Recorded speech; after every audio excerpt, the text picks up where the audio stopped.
getting ready for the sermon, and I got everything laid out to do layout for the new year. How many of you know a new year's coming? And I hope you're ready for it, because whether you want it or not, it is on the way. And, and I sat down, I had everything ready, man. I was really excited. And yesterday morning I sat down and I was having my cup of coffee, and, because I'd had about a 10-hour trip, to take Preacher King back to meet his son. And then I drove back on Friday, so I was just kind of resting up and doing sermon yesterday. And I don't know whether you noticed or not, but I got boo-boo. And, and so I've been, just kind of recovering from my boo-boo. And, so I was sitting around, and the Lord started talking to me about my boo-boo. Y'all know what a boo-boo is, right? It's when you get injured. And I'll explain that to you as we get on into this, but he told me, he said, before you start teaching what's set in place for the new year, he said, you first need to teach them how to handle the misfires of 2019. So my boo-boo happened because I had a misfire on one of my pistols.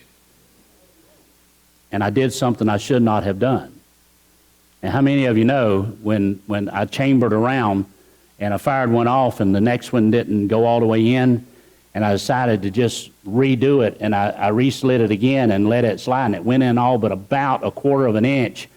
So I had it pointed down range, and I hit it with my hand to force the round in, and it went off. And it came back, and the slide got the end of my finger. I'll explain that a little bit more when we get in there. Well, to start off with, it wasn't bleeding, and so I went ahead and fired another 4 rounds and then noticed that it was bleeding. So we're going to talk about how do you handle the misfires of 2019. Let me ask you a question. Are you ready for this today? Everybody give me a thumbs up. Okay? How many of you had goals set for last year? Raise your hand. How many of you hit 100% of them? Raise your hand.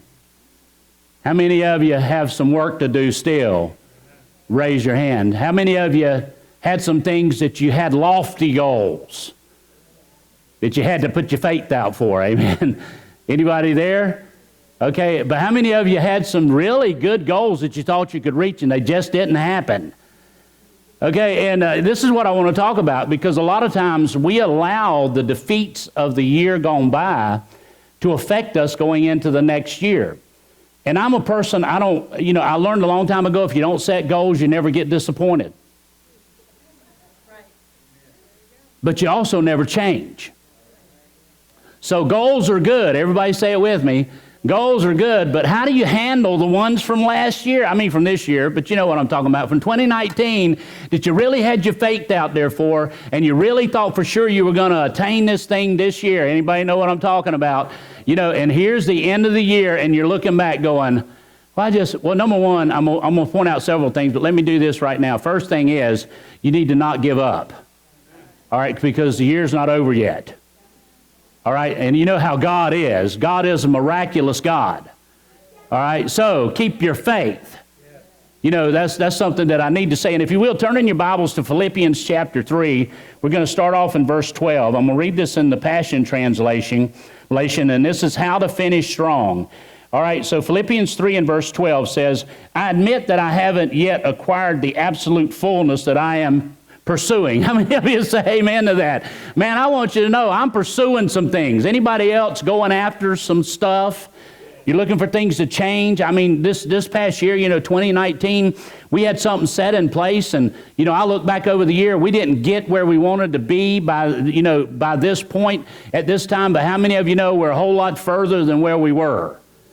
And sometimes you just have to look at things and go, and I'm going to show you this in a little bit. You have to look at things and go, I'm just going to keep my focus on God. I'm going to keep my focus the right way. And I know that God will never leave me. He'll never forsake me. He sticks closer than anybody. So as long as I stay with Him, I'm cool. I'm good. I'm going to go that way. So, I hadn't got everything that I'm pursuing. Have you? This is what he says, though, but I run with passion into His abundance so that I may reach the purpose that Jesus Christ has called me to fulfill and wants me to discover. Here's the thing, guys, we're all growing.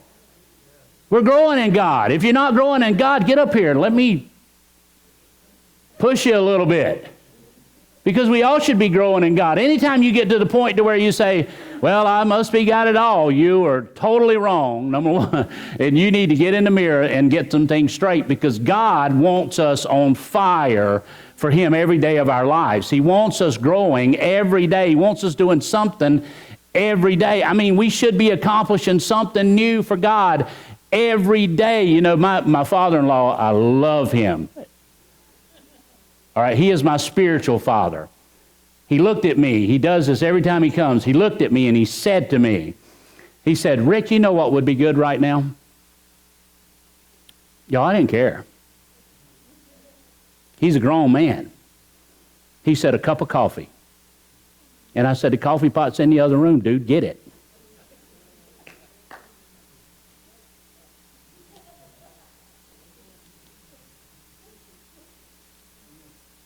Y'all follow me? See, sometimes we got to make a point. And sometimes, now let me tell you this. The next day I went and got him a cup of coffee. Do you follow me? It wasn't that I was trying to be mean, but here's the thing. Pam don't bring me a cup of coffee. Oh, thank you. I appreciate it. She's out of the room right now, so I can go on with this, but I'm not going to do it. What I'm trying to say is, guys, we all have things in our lives to where we misfire sometimes. Come on, y'all. We all have things to where we miss it. Because, see, if I got a servant's heart, it wouldn't bother me. Well, glory to God. I finally got an amen somewhere. Okay? I mean, seriously, if I've got a servant's heart and I keep my heart right, come on, y'all, everybody touch your heart. I keep my heart right no matter what happens. I will handle this thing right and not have a misfire. But then, this is the thing. What I said to him didn't bother him, but it bothered me. Because usually misfires hurt yourself. They don't affect other people. Oh boy, this is going to be a good one. Everybody say it's going to get good. Amen. Let's go. Okay, in verse 13, listen, I don't depend on my own strength to accomplish this. However, I do have one compelling focus. Now listen, this is important. Stay with me on this verse. I forget all of the past as I fasten my heart to the future instead. Listen, here's it. You cannot let the past control you. If the past controls you, it'll keep you there. And we are not called. Faith cannot live in the past. Faith can only flourish in the future, now. Do you understand? Faith sets some things up for you now. So you have to get your faith out of your defeat and get it where it is now so that it can push you into victory. Because what's done is done, and faith can't change that. Faith can change how you handle the past. Come on, y'all, stick with me here. But it can't go back and redo that past, that failure, that misfire, or whatever you had there. So if you're stuck in misfire, how many of you know, we'll see this in a little bit, you're going to change the way you do things and miss some of the things that God has for you coming up in the future. You got to get victory over your past. You have to have victory over your past. It doesn't matter whether you created it or somebody else created it. Come on, y'all. You got to allow the grace of God to give you victory over whatever's been done in your life, and you got to move beyond it. Oh, come on, y'all. I mean, you have got to move beyond that thing. You forget. Look here, I forget all of the past as I fasten my heart to the future instead. Learn and move on. Will you say that with me? You got to learn and move on. Now, let me tell you, I learned some things. I need a new gun. Just joking. I learned some things. But I also understand, guys, and you're going to see this as we get on into this. Everybody, y'all going to look. Y'all got to stay in love with me today. Because I'm going to deal with some things. Do you understand? We're going to deal with some things today. I hope you're ready. Because we're going to deal. So some of us are stuck in the trash of our past. And we're living in the dumpsters of our past. When God's prepared a table before us in the presence of our enemies. And you can eat garbage as much as you choose to eat garbage. Or you can eat at the table of God. And as long as you live in the past, you're not getting the good meal. Come on, y'all. We got to change some things. And I'm not preaching to you. I'm preaching to Pam. I'm preaching to me. Come on, y'all. I know. I preach her sermons every day, don't I, babe? I preach her and give her a chance to repent. I do. I'm just joking. I'm making it a little bit light because we're going to get heavy here in just a minute. All right? And she accepts it, gives an offering, and I'm good to go. All right? So, glory to God. She will get her opportunity to get even here before too long. Listen, learn. Everybody say learn. And you got to move on, guys. It's not just enough to learn the lesson, that got you where you were, or whatever happened to get you there. You got to learn, and then you got to make a decision to move from that place because you weren't built to live in the past. You just can't do it. You can't do it. You'll be defeated every time because there is no victory back there. It's already finished. It's settled. It's done. But there's victory here. And there's victory coming from this point on. But if you don't learn how to handle those things, man, you're going to be stuck forever. And God did not call you to be stuck. Verse 14, you ready? I run straight for the divine invitation of reaching the heavenly goal and gaining the victory prize through the anointing of Jesus Christ. Listen, y'all, if we keep our eyes in the right place, we can run. You know how to run forward? Keep your eyes forward. If you want to stumble, run while looking backwards. My dad, he was in a missile battalion in the military, and part of his job was around Norfolk, Virginia. He was missile defense. He was in the Army, and I remember he kept telling us. He said, I was in Norfolk, and we always said, well, Norfolk is a Navy base. Why would the Army be there? Well, the Army was there providing missile defense. They were perimeter defense. This is what they did. Anyway, he joined this thing, and I challenge you to look it up. He joined this thing because we always thought he was joking, he was a oozle fincher. And he used to tell me and Pam, I was a oozle fincher. My daddy would always say it wrong because he didn't help nobody, he hoped them. And he didn't put anything anywhere, he put it there. And a cat didn't climb a tree, it climbed a tree. Does everybody follow me? So my dad was different. And now you'll know why I struggle with some of the words, okay? Because sometimes that stuff tries to come back out. But he was an oozle fincher. And the reason why they chose an oozle finch, it was a mythical creature that was their insignia or whatever. It was their mascot. But it flew backwards because it never cared about where it was going. It always cared about what was happening behind it because that's where the damage was done. See, they picked a mascot that covered their calling or their MOS because they wanted to see the damage because they were missile defense. They weren't caring about the future because their work was behind them. But we as Christians are not oozle finchers. We cannot live in the past because we're not called to do that. This is why Jesus said, are you ready for this? It is finished. Not put on pause. It's finished. All right, so we have to you got to run. Everybody say run.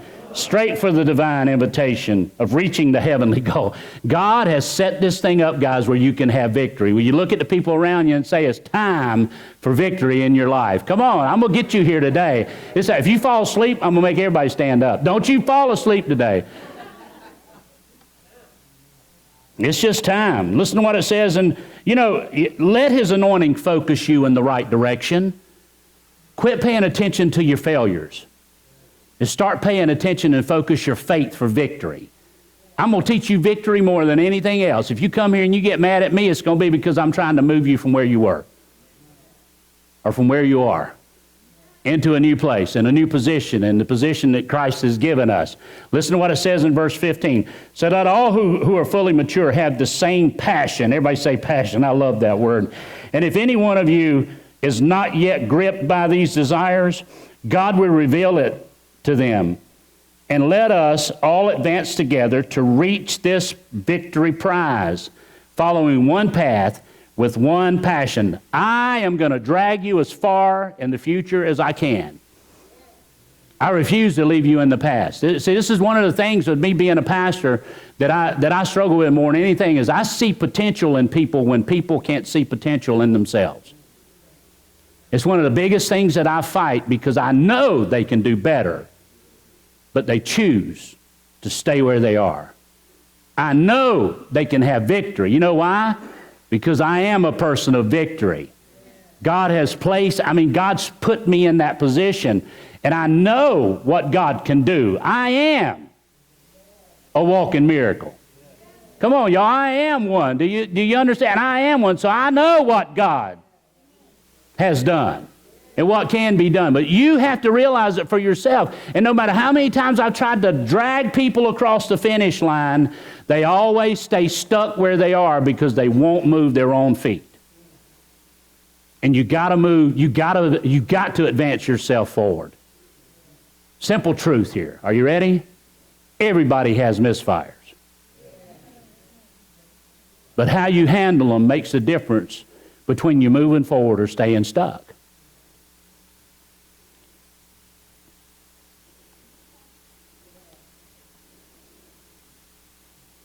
I can allow the Holy Spirit to fix me. Come on, y'all. How many of you ever had God say something to you and just fix you with one word? But I can't make the Holy Spirit fix you. You got to allow Him to do that yourself.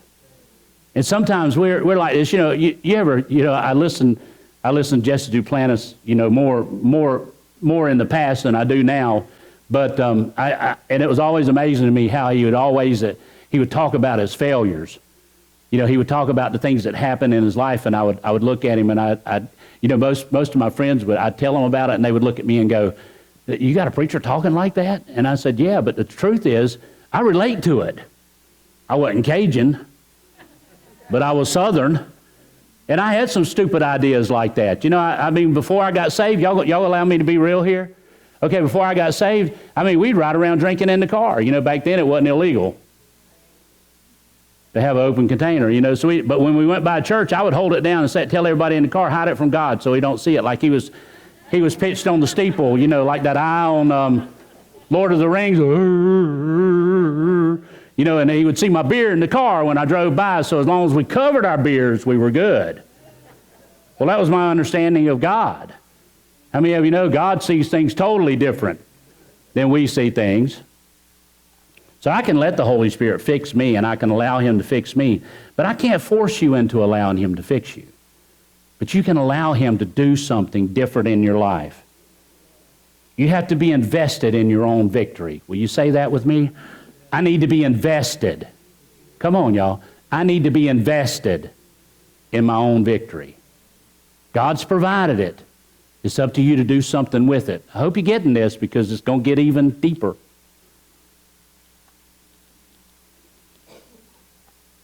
You have to be healed. You have to forgive. You have to get over it. Say that with me, y'all. You have to get over it. You got to let it go. And you got to learn how to move on. I told you about my misfire, and I told you what happened, but let me go a little bit further with it. Here's the simple thing, and I'll get into this. How many of you know I wore this big thing today because I was making a point? The truth of the matter is I did get injured. But here's the bigger truth. It was just a boo-boo. And I exaggerated my injury because I wanted to prove a point to you today. Now, how many of you know my finger hurts worse now than it did before I put this thing on? So I hope this instructional tutorial is worth it, because now I'm going to have to get y'all to pray for my thumb again. Anyway, I exaggerated it because, see, this is what we're guilty of in our own lives. And we'll get into this in just a little bit, but the truth of the matter is, anybody can have a misfire, anything can happen, but if you let it stick you in a place, if I went home, now Pam would not let me do this, but if I went home and said, "Oh, my finger, oh," and I'm going to tell you, man, it was sore there for a couple of days. But here's the important thing. Are y'all ready for this? And I'm going to deal with this a little bit. God made us to heal.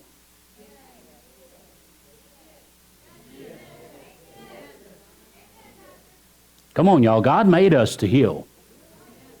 See, our bodies know how to heal. Oh, y'all got to get this. God made us to heal unless you choose not to. unless you aggravate it even more. I told you I'm going deeper. I don't care how you've been hurt. Oh, glory to God. I don't care what's been done to you. I don't care what has happened to you. The simple truth according to the Word of God is He's created your healing. He's made you so you can heal. Now, you can exaggerate your boo-boo. We're going to talk about that here in just a little bit. You can exaggerate it because we like the attention that comes. See, I did this on purpose today. Pam and I, we got here, I put that big thing on my finger because I wanted you to ask about it. And I even started to say, started telling the story, and because this is how a lot of us do, we'll grow the story as we go. You know what I'm saying? Oh, it's just a little cut. Oh, I almost blew the whole end of it. Somebody even asked me, did it blow your finger off? Because I had that big, well, I said, it got the end of it, and it did get the end of it pretty good. But you know what, guys? In just a couple of days, come on, y'all, just a couple of days, it's healed. Come on, y'all, it's healed. Why are you stuck where you are? When Jesus said, He's paid the price for your healing. He was wounded for your transgressions. Come on, y'all, He was bruised for your iniquities. Chastisement of your peace of mind was upon Him, and by His stripes you are. So why are you staying stuck? Why are you staying where you are? Well, I need to give altar call right now, don't I? Because God made you to heal. God made you to recover. God made you to respond to injury the right way. The problem is we don't know how to get beyond the failures. Did you know when this happened, I beat myself up more than anybody else because I said this, and this is going to ring for some of you. I said this to myself, I know better. Will you say that with me? Come on. This is so real today. Come on. And every one of you, don't look at me like a bunch of little holy things, because you are not. You have these same issues, maybe in a different way, but you got these same issues, and you'll do something, the enemy will trick you, and you'll fall. Come on, y'all. There's nothing wrong. That's not a dirty word. You'll slip up. You'll have a misfire. Everybody say it with me. I have a misfire. And the enemy and God don't have to do anything else, because you'll defeat yourself from that point on. Because you'll start talking to yourself and you'll say, I knew better. I knew better. Well, I'm going to tell you how to get beyond that. Y'all with me, right? Go, if you will, to Numbers chapter 20. We're going to read Numbers chapter 20, and then we're going to read Exodus 17. I want to show you this. There's sometimes in our lives, guys, this is why we've been teaching a series called It's All Spiritual, because how you respond makes all the difference in the world. And we all have these things in our lives, guys. Did y'all know the enemy loves to find weakness in your life so that he can go after the weak areas of your life, because he knows there's a downward spiral that takes place in you if you're not careful. You have one weak moment, and that just opens the door so that defeat can come in. Y'all with me? And then what happens is you have another weak moment, and then another, and before long you're wondering, how in the world did I get here? How did I get to this place? And there's a way up, and sometimes we don't understand that. We allow the failures to keep us stuck in the cycles of failure, and we just keep going around the same circle. And the reason why we go to the same dumpster after dumpster after dumpster and eat the same bad food and wonder why we're staying where we are. And basically, that's insanity. If you're doing, the definition of insanity is to keep doing the same thing over and over and getting the same results, but expecting something different. Now, when you engage faith, and we're going to see this, it changes things, because we'll go back to this again. It's all spiritual. Listen to this. In Numbers chapter 20, verse 8, we're going to read 8 through 12. This is what God told Moses to do. He said, take the rod, you and your brother Aaron, gather the congregation together, and speak to the rock. Everybody say that with me. Speak to the rock before their eyes, and it will yield its water. Thus you shall bring water for them out of the rock, and give drink to the congregation and their animals. You know, a lot of people, I've seen the movies that are made, and Moses, speaks to the rock, or strikes the rock, whichever place it is. We'll look at both here in just a minute. And when he does that, you see this trickle of water start going. It starts running on the ground.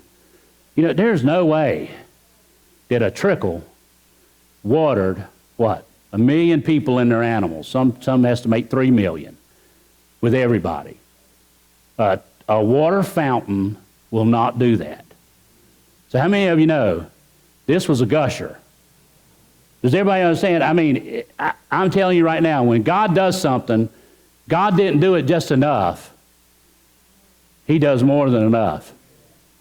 I mean, when you think about this, you know, a lot of times we think in our own terms, you know, how we'd see it. But if I learned anything about God, God always does things extravagant. I mean, think about it, y'all. Heaven don't have pavement roads. They got gold. Pure gold. I mean, so that's the way. So it wasn't a trickle. This thing was a gusher. Everybody say that with me. It was a gusher. And this is what he said. So Moses took the rod from before the Lord as he commanded him. And Moses and Aaron gathered the assembly, this is in verse 10, gathered the assembly together before the rock. And he said to them, "Hear now, you rebels." Everybody say rebels. This is so important. "Hear now, you rebels. Must we bring water for you out of this rock?" Then Moses lifted his hand and struck the rock twice with his rod, and water came out abundantly. Listen, the promises of God are yes and amen. God never goes against his word. He'll never go away from his word. He always does what his word says. Every time he's going to follow his word. So therefore, if you learn how to follow God's word, come on, y'all. How many of you know you're going to have victory in your life? You know, you're going to have that victory. And it says, and as he did that, it said the water came out abundantly, and the congregation and their animals drank. Verse 12. Then the Lord spoke to Moses and Aaron. And this is what he said. Listen to this. "Because you did not believe me to hallow my name in the eyes of the children of Israel, therefore you shall not bring this assembly into the land which I have given them." And I heard this for years taught, that the reason Moses didn't enter the promised land was because he struck the rock. But that had nothing to do with why Moses didn't go into the promised land. The problem was he took the credit. This is what the Word of God has to say. Moses was mad. Everybody say he was mad. Oh, boy, did it get quiet in church right now. Moses got upset at the people, called them what they were, and then responded in that manner. And God told him, "Because you didn't put me in the proper place, you elevated yourself. That's why you're not going in." Oh, y'all, why did it get so quiet? I'm just saying. Now, we're going to look at this. There's a time when you can strike things in power. But there's also a time when you got to strike things with his presence. And this was about God's presence. That's why he told Moses, "Speak." Everybody say, "Speak to the rock." You see, Moses was used to doing it a different way. Go to Exodus 17. This is why you can't let spiritual things become a routine to you. Going a little bit different here. But see, we get in cycles and we think, "Oh, glory." Let me use this one because it'll go there. We think just because we tithe that that's all that's necessary. But how many of you know tithing is important? And tithing opens the windows of heaven and pours out blessings, right? But how many of you know we have to move from that sometimes, because I learned when I first got saved, you know, I didn't understand tithing. Pam had to teach me about tithing. Y'all understand, I got saved, we got married, I was green in the things of God. I mean, I didn't understand anything about it, you know, and I started talking to her about, you know, our, you know, things, and she said, "Well, you know, we need to give a tenth." So ever since I've been a Christian, which is going on 35 years now, I've been a tither. But I also am not just a tither, I'm a giver. So not only do we tithe, we give offerings. Do you understand? Because this is one of the things that God has set in place for us to where we can operate in victory. And can I tell you this, guys? I mean, God blesses my life. I mean, He does. He blesses my life. It's because I obey His word. But listen to what it says here. This is when, there's a time when you got to operate in the power of God. And I think sometimes we miss it because we try to operate in the power. And you'll understand as I say this, we try to do everything according to the power. And there's great power in the presence of God. How many of you know that? But sometimes we can release just by ushering God's presence in to where we don't have to make a show of anything. I mean, there was one time I went to hug somebody. I've told you about this. I went to pray for a guy. And how many of you know God knows best? Because He knows us personally. And where I don't have insight into somebody else's life, He does. Because He's been with them. And this guy come up for prayer, and he was struggling with some things in his life. I mean, some things his parents had done to him. I mean, he was stuck in the past. Everybody say the past, because we're dealing with this. See, how do you get over the things that have happened in your life so you can go on into victory coming up in 2020, which is a year of vision, perfect vision? Do you understand? How do you do it? How do you do it if you're still blurred from what didn't take place here? Well, I'm going to show you this. We're going to go into 3 points, and I am going to make it. Everybody say it with me. He's going to make it. He's going to make it. He's going to make it. Okay, I'll hit them quick, but we're going to get them. All right, so this guy come up for prayer one day, and I went to lay hands on him, and the Holy Spirit spoke to me and said, do not pray for him. Now, y'all, that don't even sound like God. Do you understand? This is why preachers struggle sometimes. Because God will say things based on where a person is, and we're just used to doing the routine thing. See, we want to strike the rock instead of speak to it. Come on, y'all, because striking it's always worked before. That's how I got water before. Well, that's how I got victory before, preacher. What are you doing? Well, maybe that's not what applies this time. Maybe it's not about the power. This time, maybe it's about the presence of God. And I remember, I didn't know what to do. I mean, when God tells you don't pray for somebody, everybody in church is looking at me.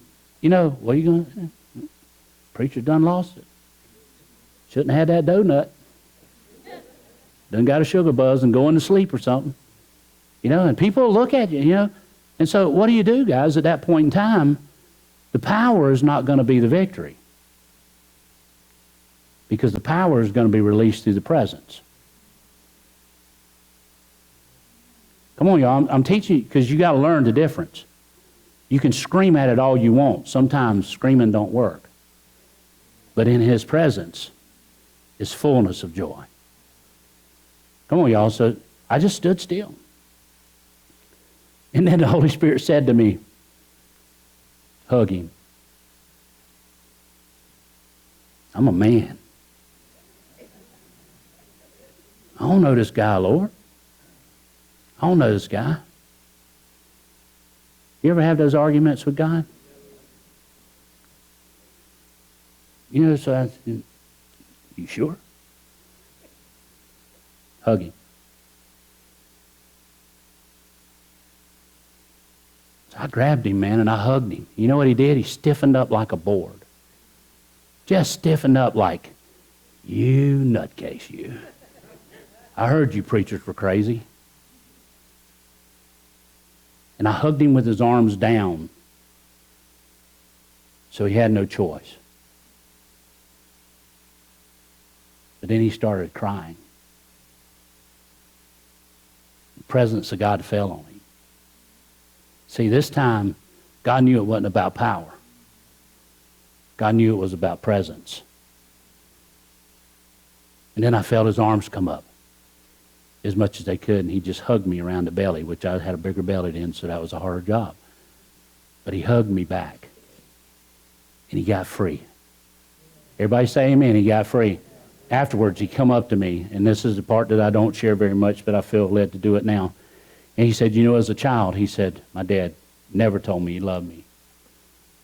He never told me he hugged me. He never hugged me. Never told me he loved me. And he said, but when you wrapped your arms around me, he said, I felt God hugging me, and everything from my past cleared. Because sometimes, guys, even though the power is present, the presence will get the power where it needs to be. This is what happened to Moses. I've never preached this way. This is a one-time shot for you and you only. Do you understand this? Listen to what it says in Exodus 17. It says, and the Lord said to Moses, go on before the people and take with you some of the elders of Israel. Also take in your hand your rod with which you struck the river, and go. Behold, I will stand before you on the rock of Horeb, and you shall strike the rock, and water will come out of it, that the people may drink. And Moses did so in the sight of the elders of Israel, and he called the name of the place Messiah.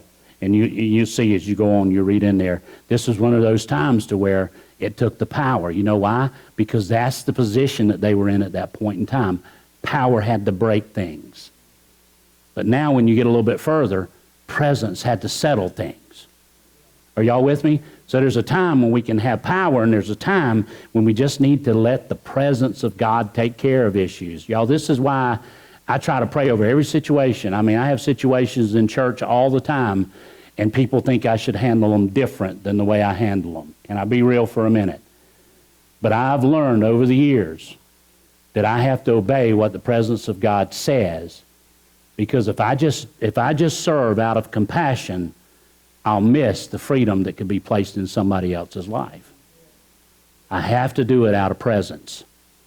I have to do it in such a way to where, and there's issues, I got one going on right now, that I would love to be able to do something with it. I'd love to be able to step into it. I prayed about it. I've set everything up where I could make it work, and the Holy Spirit spoke to me and told me, right now you just need to leave it alone. So how many of you know I got to obey God on those things? Because God's working on the other end, and we forget that. And I don't want to mess that up. So, point number one, are you ready? Here's 3 ways. We're going to get them here in the next little bit. We already been there. Stop exaggerating your boo-boo. Say it with me. Stop exaggerating your boo-boo. Everybody has them, and you just need to understand, the more you talk about it, the bigger you're going to make your problem. Learn how to get over it. Get healed. Oh, come on, y'all. So stop exaggerating your boo-boo. We like attention, but we like the wrong kind. See, as long as I can get people to agree with me where I'm at, man, do I feel good. But I don't get well.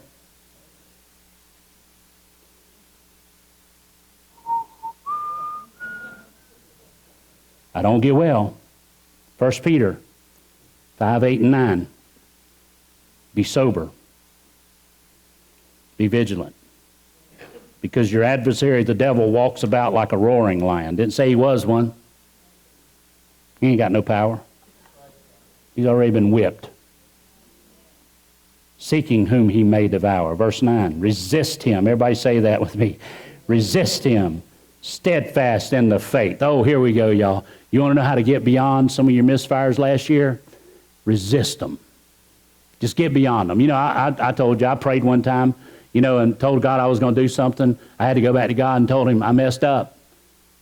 I shouldn't have did it. I got caught up in the heat of the moment. Was it? No. I mean, I got caught up in the heat of the moment. You know, got caught up in the anointing that was in the place. Going no way I could fulfill it. So I just, you know, I told God, I mean, he didn't like me snoring through prayer time in the morning. I'm not a snorer. Okay? And I told him, I said, God, I just can't do this. I can't get up at 6 o'clock in the morning and pray an hour. This is just driving me nuts. You know, God said, I know. So I told him, I said, I need you to release me from my vow. And he said, okay. All you had to do was ask. Look here. You're not in bondage to pray to God. And if anything puts you in bondage to pray to God, you need to reposition yourself. Oh boy, is it going crazy now. Resist him. Everybody say resist him. Steadfast in the faith, knowing, here we go, knowing that the same sufferings are experienced by your brotherhood in the world. Hey, y'all say it with me. I mean, well, I better don't do that one. We just won't do that one right now. But anyway, this is what you need to understand, all right? What you're going through, somebody else has already conquered or is either going through it. There's nothing new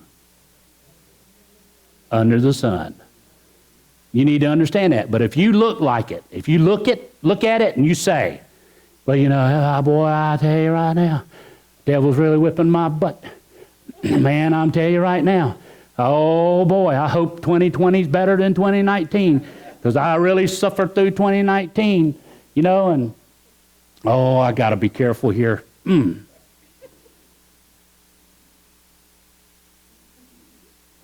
I do that one or not? Lord, I'm telling you. Just because things sound good don't mean they are good, y'all.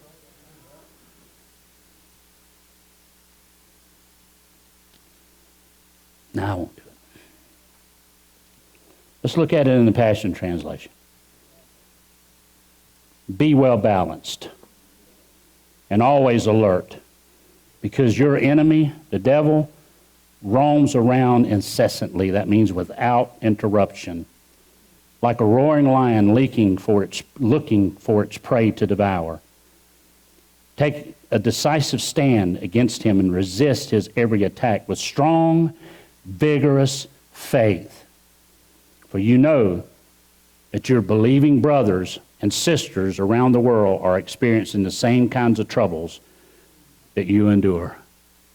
Nothing new for you guys. Same things you go through, everybody else goes through too. The devil has no new tricks for you. Come on, y'all. I'm going to say it. Are you ready for this? Life happens. And sometimes we let it. But God makes it so we can have victory over those things. You can choose to stay stuck as much as you want. But I'm going to tell you, as long as you exaggerate your boo-boo,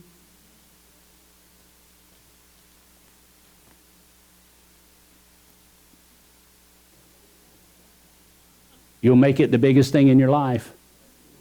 And it'll draw everybody's attention to your hurt, but not to your healing.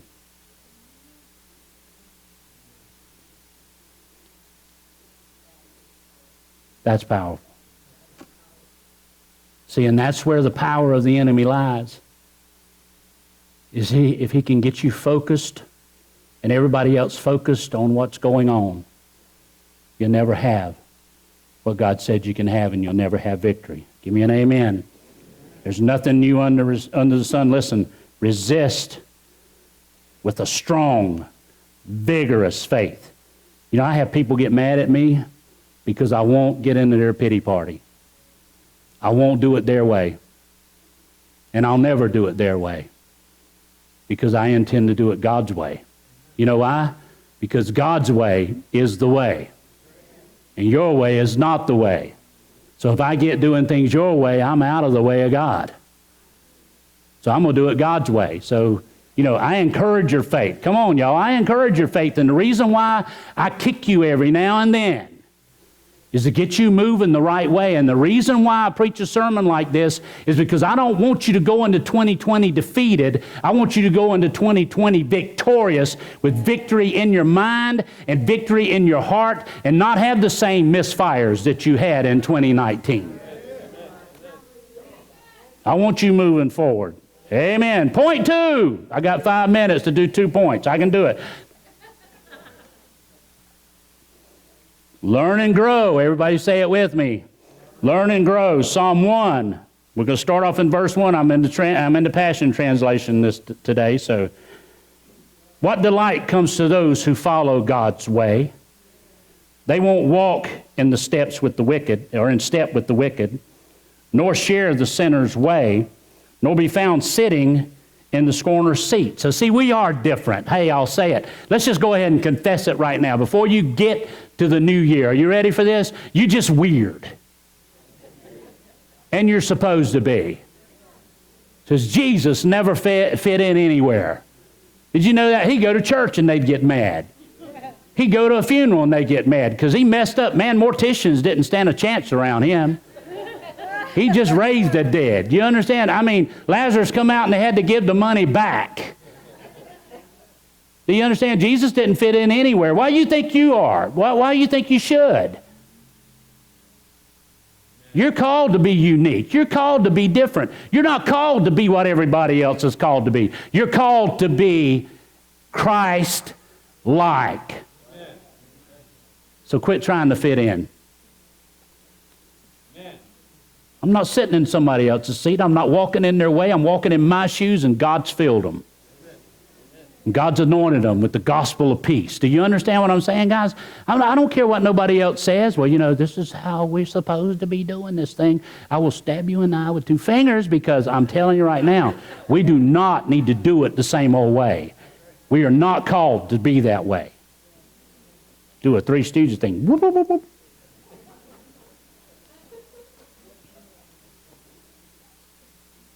I'm lightening it up, y'all. My wife's shaking her head. But behind every great man is a woman rolling her eyes. Amen.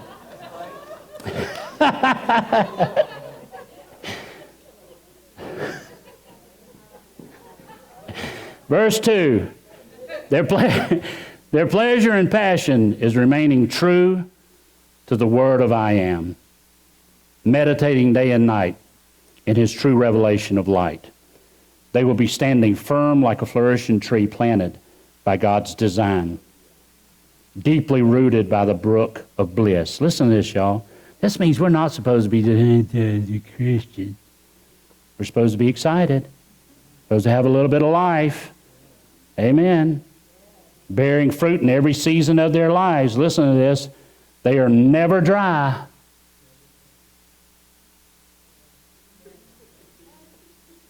Never dry. Never dry. That's why I'm full of it. I'm never dry. Never fainting. Come on, y'all, say it with me. Never fainting. Oh, Lord, help me. No, never fainting. Never fainting. Come on, y'all, say it to people around you. Never dry and never fainting. In other words, you got everything you need. Learn to live that way. Do you understand? Man, jump up. Run around in circles. Do something. Act like God's on your side, because He is. Don't just sit there and say, well, I reckon the Lord knows best. He did. He's already done it. Get up and do something.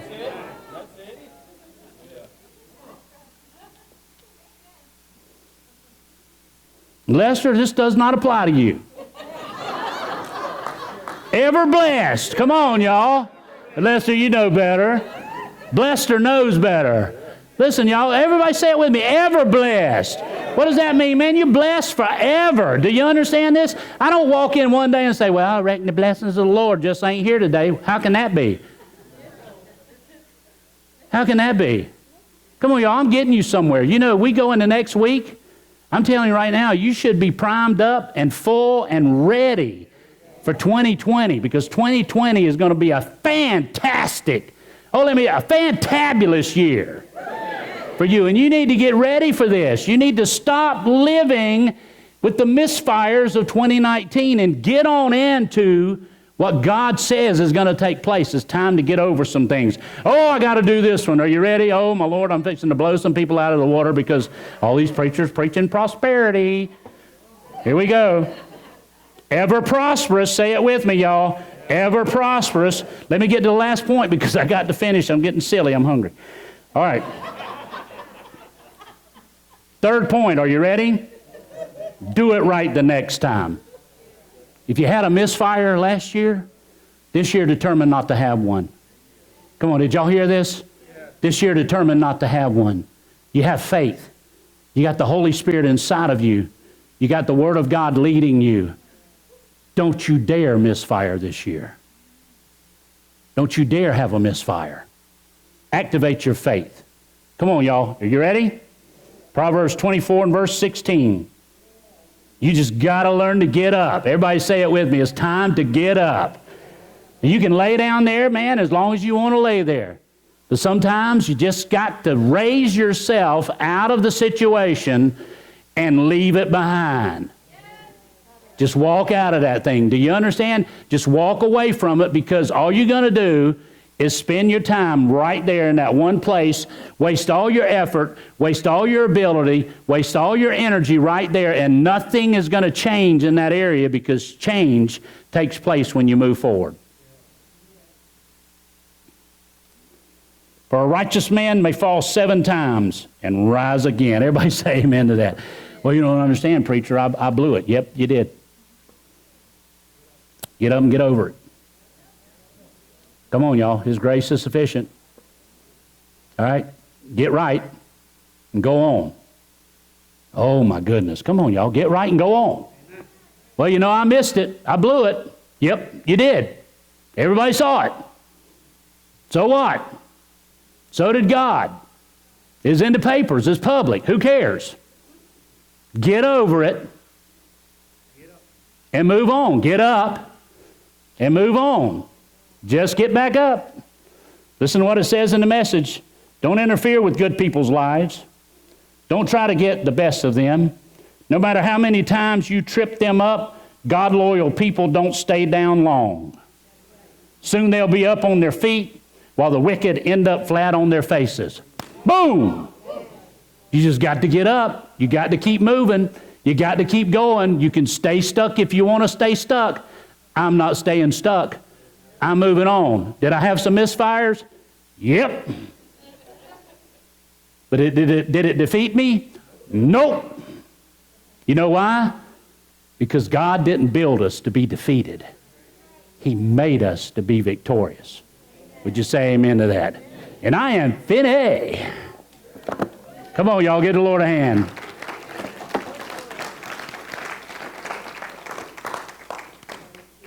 I'm not making light of what you've been through. Please don't take it that way. But I am trying to encourage you so that you understand, no matter what or how big the thing was that you went through this past year, it's nothing compared to God and how big He is in your life.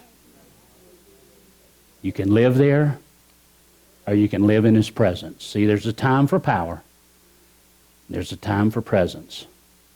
This year, the power is going to be released through His presence. And that's where we're going to see people get totally free, because it's not going to be just something that happens in church or in a prayer line, but you're going to have it happening at your houses and in your Walmarts and your Bi-Lo's and your Food Lions. Come on, y'all. Or wherever you may be, because His presence is going to change everything. Would you stand to your feet? Amen. Every head bowed and every eye closed, please. You know, I look around, I just want to make sure, according to Romans 10:9 and 10, the Bible says this: if we believe in our heart and we confess with our mouth that Jesus Christ is Lord, we shall be saved. With the heart we believe unto righteousness. With the mouth confession is made unto salvation. If you never prayed that prayer before, today is a perfect day. Today is a perfect day. The Bible says this: behold, today is the day of salvation. And you say, you know what, Pastor, I want to pray that prayer. Would you lift your hand up and I'll lead you in a prayer right where you are. You know, I don't want to embarrass you. That's not what I'm called to do, but I do want to give you an opportunity. So I'm just giving a chance. I'm giving the opportunity. When I go out of here, my conscience is clear. And I preach what God placed in me today. And I think it made a difference in your life and your outlook. But if you never prayed that prayer, I want to give one more shot. Just slip your hand up. I'll lead you in it.